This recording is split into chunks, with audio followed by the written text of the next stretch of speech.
E aí pessoas, tudo bem? Na videoaula anterior sobre a democracia grega, vimos que quase todas as cidades-estados na Grécia se envolveram ou foram envolvidas em conflitos. Alianças se formaram e se extinguiram, e Atenas viveu períodos de triunfo e de derrotas também. Também vimos que esse período se assemelha ao que a gente chama de período antropológico.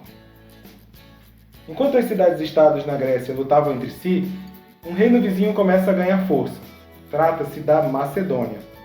Nessa videoaula, eu vou apresentar um pouco mais sobre a Macedônia no contexto da Antiguidade Clássica ou Antiguidade Grega e sobre um importante personagem, Alexandre o Grande. Se preparem para altas emoções e altas fofocas.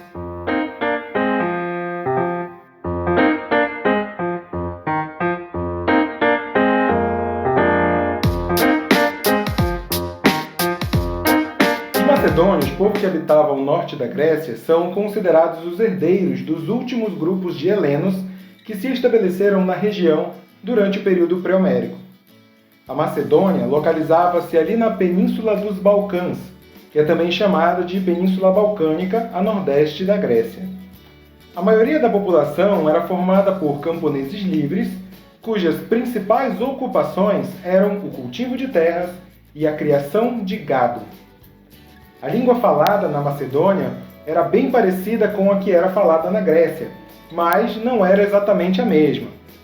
Eles se consideravam um povo helenizado, isto é, um povo de cultura grega, mas eram vistos com menosprezo pelos próprios gregos. Na visão preconceituosa dos antigos gregos, os macedônios não passavam de montanheses ignorantes que pouco diferiam dos povos chamados de bárbaros. A Macedônia abandonou o estágio de seminomadismo e se consolidou com um poder centralizado a partir do século VII a.C. Mais ou menos nesse período, curiosamente é coroado o novo rei da Macedônia após a morte do rei Pérdigas III. Seu filho, Amintas IV, com a tenra idade de 6 anos, é coroado rei. Pouco tempo depois, após passar 3 anos como refém em Tebas, uma cidade grega, onde aprendeu as mais avançadas táticas militares da época e testemunhou as violentas batalhas entre as cidades gregas, um macedônico chamado Filipe, filho de Amintas III... Peraí, antes de continuar, vamos entender direito esse negócio aí. Tem duas criaturas aí chamadas de Amintas, tá bom? Tem o Amintas III, que é pai do Filipe, e o Amintas IV, filho de Pérdigas, que também era filho de Amintas III e irmão mais velho do Filipe, entendeu? O povo aí era tudo parente. Bom, Filipe volta para a Macedônia assumindo o exército e, conhecendo as táticas e métodos militares da Grécia, aplicou tudo o que aprendeu em Tebas para organizar um exército poderoso e bem treinado, reorganizando taticamente o exército macedônico. Olha o que o cara fez. Ele organizou um batalhão de frente com uma formação retangular, formada por 10 fileiras, armados todos com lanças bem maiores que o normal. Cada fileira de trás projetava suas lanças à frente, formando uma grande parede de espinhos que continham o avanço do exército inimigo. Atrás desse batalhão ficava a cavalaria e as armas pesadas como as catapultas. Uma estratégia formidável para a época. Acontece que o Filipe vai destronar o primo Amintas. Pois é, primeiro ele vai ser o guardião do sobrinho, mas depois de sucessivas vitórias e conquistas de Filipe, e como Amintas IV era muito novinho, ele acabou sendo então substituído por Filipe, que se coroou com o nome de Filipe II. Filipe foi um rei impiedoso e autoritário. Sabia impor o medo como instrumento de dominação. Dentre os grandes feitos de Filipe estão a libertação da Macedônia do domínio dos ilírios, a expansão dos domínios da Macedônia, anexando novos territórios e novos povos ao reino, e a aliança a várias regiões gregas, como a Tessália, a Liga Calcídica, a Molócia, só nome bacana. Bom, já deu para perceber que o cara era sinistro. Ele saiu vitorioso em muitas guerras, tendo se aproveitado muito dos momentos de fraqueza que a Grécia passava. O maior desejo de Filipe era promover a unificação de toda a Grécia, estabelecendo um tratado de paz comum, tendo a Macedônia como um regente principal. Ele tentou assim se aliar a Esparta, a Atenas, a Tebas contra os persas, mas recebeu um chega pra lá dessa galera. Pense que o Filipe ficou virado no giraia por conta disso. O cara só queria unificar todo mundo sobre o domínio da Macedônia, só isso. Custava a galera aceitar? Mas não, o povo queria ser livre e independente. Olha que absurdo. Pois bem, Filipe sacou que ele ia ter que tomar a força se ele quisesse exercer o controle da região. Na surdina, Filipe nomeou seu filho, com 16 anos de idade, como seu representante na Macedônia e saiu de mansinho para a região da Trácia, que ficava próxima de alguns domínios persas. Quem era o filho? Quem? Alexandre. Alexandre tem uma história bem peculiar. Ele é filho da quarta esposa de Filipe. Pois é, Filipe teve 8 esposas. Alexandre teve muitas histórias sobre a sua concepção e sobre o seu nascimento, chegando a ser chamado de filho de Zeus. Pensa num cara fraco. Na infância, o Alexandre recebeu a melhor educação da época, tendo tutores estritamente particulares. Um desses tutores foi Aristóteles, que aceitou ser tutor de Alexandre em troca de Filipe reconstruir Estagira, sua cidade natal. Filipe concordou em construir a cidade natal de Aristóteles de Estagira, que o próprio Filipe havia destruído, repovoando, libertando seus cidadãos que haviam sido escravizados e perdoando os que estavam em exílio. Até os 16 anos, Alexandre foi discípulo de Aristóteles, tendo também aprendido muito com seu pai nas relações e táticas de guerra. Alexandre sabia então perfeitamente os planos do pai. Filipe atacou Bizâncio e Perinto, regiões estratégicas para Atenas, e daí a treta toda começou e desembocou numa guerra entre a Macedônia e o conjunto de cidades-estados da Grécia formado por Atenas, Beócia, Mégara, Tebas, Coríntio e Acaia. Round 1. Ready, go!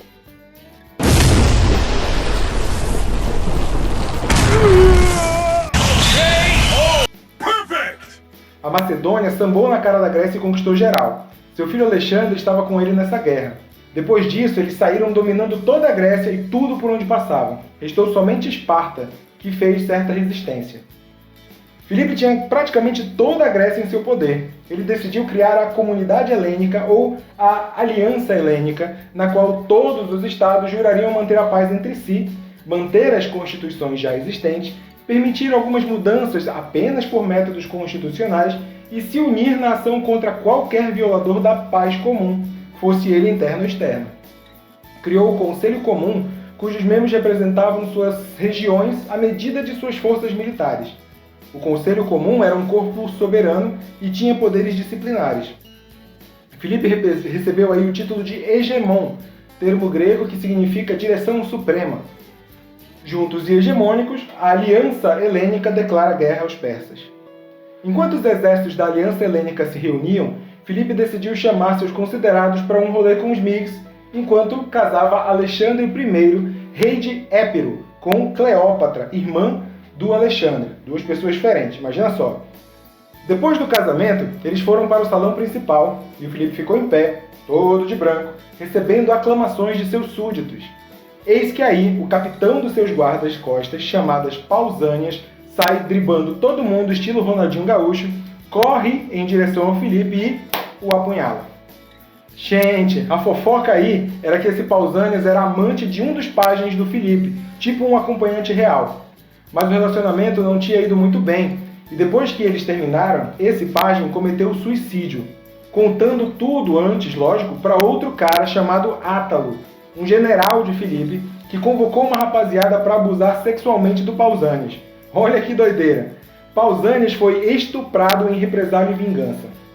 Depois que tudo aconteceu, Pausânias foi até Filipe e pediu que Filipe intercedesse. E o que o Filipe fez? Encheu Pausânias de presente, deu ouro, riquezas a ele e o promoveu a capitão da guarda oficial. Pois é, mas não fez absolutamente nada contra o Átalo. Na maciota, Pausânias planejou então o assassinato de Filipe e agiu no dia em que o rei estava mais desprotegido. Já pensou nessa parada? É muito doido.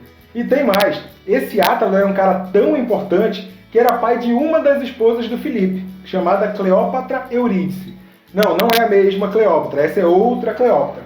Vamos lá de novo. Tinha uma Cleópatra, que era filha do Filipe e irmã do Alexandre. E uma outra Cleópatra, que era filha do general Átalo, que não tem nada a ver com aquela Cleópatra lá do Egito.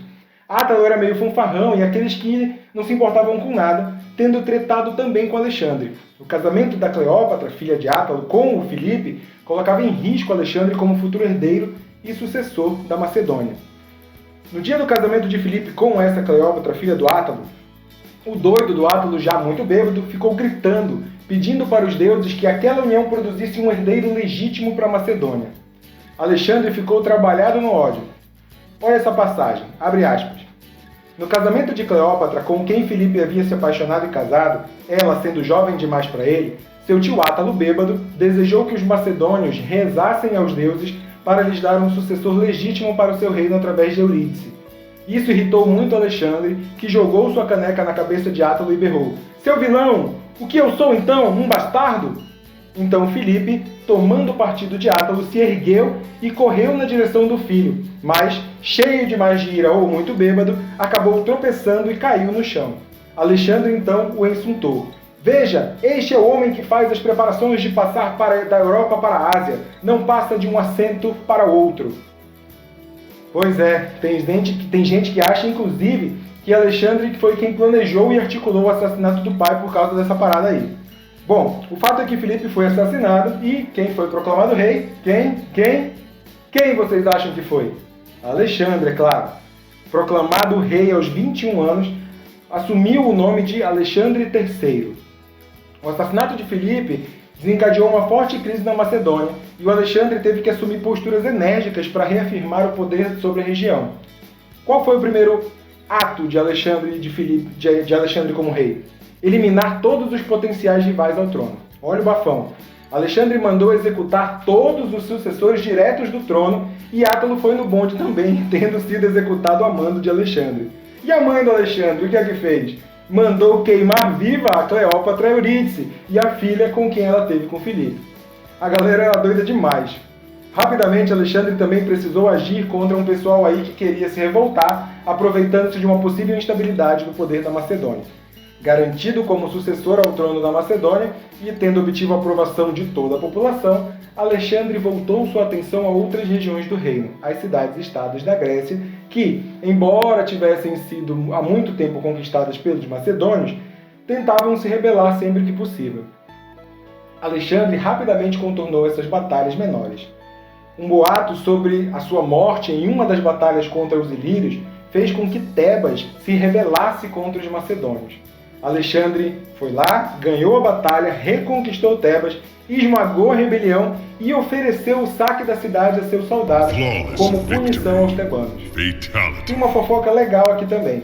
Alexandre era meio galanteador e não resistia ao charme feminino. Plutarco, escritor grego do século I, relata que após a destruição de Tebas, Alexandre deixou uma mulher, Timocleia, partisse da cidade só porque, com perdão do trocadilho, ela não tinha nada de Mocreia. Vendo-lhe o rosto, o porte, o andar, a princípio julgou que era uma dama de honra, enquanto ela caminhava com segurança. Maravilhado, mandou que a deixassem ir em liberdade para onde quisesse. Outro escritor, chamado Diodoro, relata que Alexandre reuniu concubinas em número não inferior aos dias do ano e destaque em beleza, selecionadas de todas as mulheres da Ásia. Cada noite, elas desfilavam em torno do divã do rei para que ele pudesse selecionar aquela com quem iria ficar à noite. Após se consolidar seu poder na Macedônia e na Grécia, Alexandre formou um grande exército composto por gregos, macedônios e outros povos conquistados, e iniciou uma campanha de conquista da Ásia, dominada pelos persas. No decorrer das suas conquistas sobre o Império Persa, muitos territórios foram dominados pelas armas. Outros, inclusive o Egito, simplesmente se entregaram sem luta, aliando-se aos macedônios. Mais estrategista que o seu pai, Alexandre sabia muito bem que as suas batalhas deveriam se utilizar de informações a seu favor. O serviço de inteligência de Alexandre era composto principalmente de botânicos, zoólogos, meteorologistas, topógrafos, cartógrafos e historiadores, que lhe muniam das mais importantes informações técnicas de que precisava para elaborar seus planejamentos. Utilizava-se também do conhecimento de pessoas das regiões dominadas, de modo especial em relação à topografia e questões meteorológicas e de infraestrutura. Muitas vezes ele mesmo buscava as informações, como uma ocasião em que ele galopou cerca de 7 quilômetros à noite só para ver de perto o acampamento persa e reunir informações para tomar as decisões de ataque. Bom, O Alexandre então avançou rumo à Ásia, onde ele obteve importantes vitórias. As vitórias permitiram a Alexandre estender o seu controle sobre inúmeras cidades da região, uma vez que o poder persa havia se fragilizado. Com a Ásia Menor conquistada, Alexandre partiu com seus exércitos na direção da Síria. Lá, batalhou contra Dario III numa batalha chamada de Batalha de Isso. Os macedônios alcançaram grande vitória em Isso e Dario III fugiu desesperadamente para o Oriente, deixando sua família sob a posse de Alexandre. Após dominar grande parte da Ásia, Alexandre e Dario III encontrariam-se ainda novamente e guerreariam no Vale do Rio Tigre. O rei persa havia novamente organizado um grande exército e se encontrou com os macedônios na Batalha de Gaugamela. Os registros desse confronto contam da habilidade estratégica de Alexandre em superar as dificuldades no campo de batalha. E Dario novamente foi derrotado. Com a vitória em Gaugamela, Alexandre conquistou as mais importantes cidades persas, o que, após Dario III ser assassinado, consolidou ainda mais o poder de Alexandre sobre a Pérsia.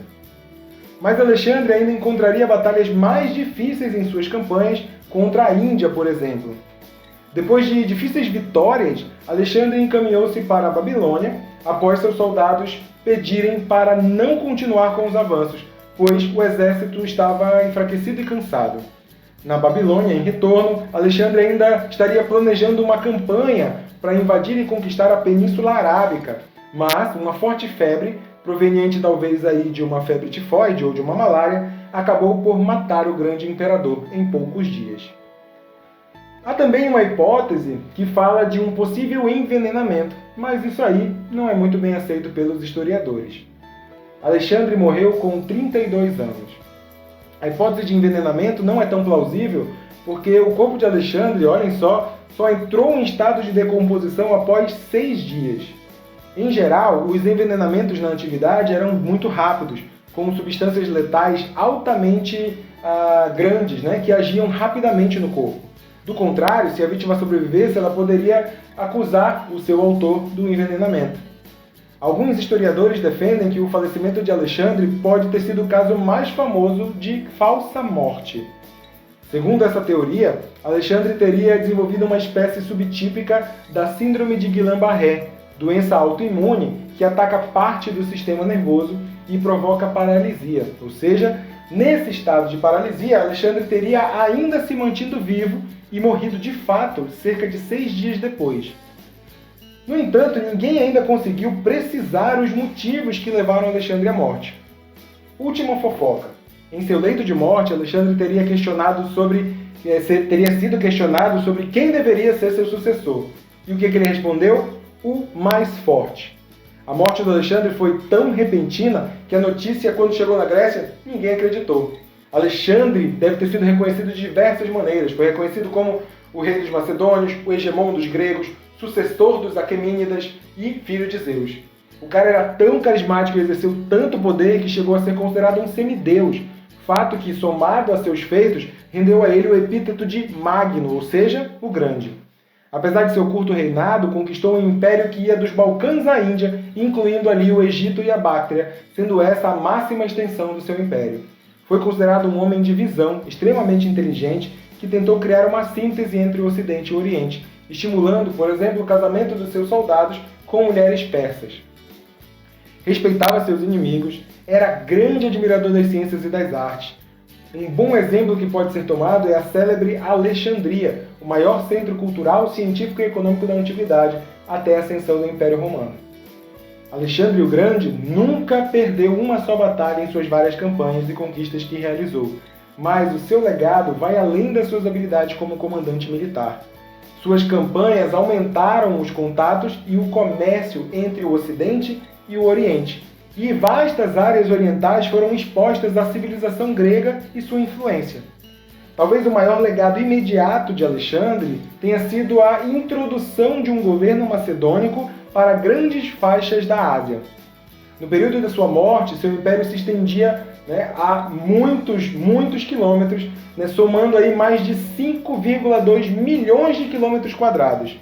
O termo helenização foi cunhado pelo historiador alemão Johann Gustav Droysen para denotar a expansão do mundo da língua, cultura e população grega para além das regiões do Império Macedônico após as conquistas de Alexandre. Essa exportação de cultura, que essa exportação aconteceu, é inquestionável e pode ser vista nas grandes cidades helênicas, como, por exemplo, Alexandria, Antioquia e Seleucia. Alexandre queria inserir elementos gregos na cultura persa e tentou hibridizá-la com a cultura grega. Isso fazia parte dos seus esforços de homogeneizar a Ásia e a Europa. A morte de Alexandre levou a uma crise sucessória, uma vez que ele não tinha um herdeiro estabelecido. Iniciou então uma disputa de poder entre os generais de Alexandre, o que provocou a fragmentação do Império Macedônico, que foi dividido entre o Reino da Síria, que abrangia a Síria, a Ásia Menor e a Mesopotâmia, o Reino do Egito, que abrangia o Egito, a Península Arábica e parte da Palestina, o Reino da Macedônia, que abrangia a Hélade, isto é, a própria Península Balcânica. Esse foi o cenário ideal para outro grande império surgir. Alexandre e suas façanhas eram admirados por muitos romanos, principalmente os generais que queriam se associar com seus feitos. Júlio César chegou a construir uma estátua equestre de bronze em honra a Alexandre, mas depois substituiu a cabeça do Alexandre pela dele próprio.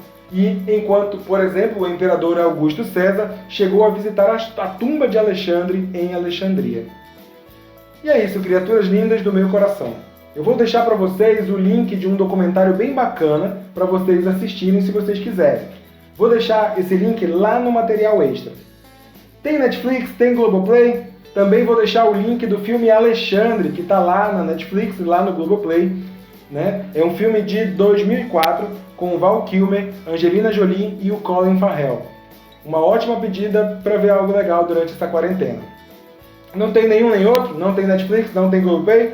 Calma, não se desespere. Vou deixar o link para vocês de um site bem legal onde vocês podem assistir o filme online sem precisar baixar absolutamente nada. É só acessar o site e dar o play. Essas são as referências para compor a nossa aula e roteirizar essa nossa videoaula.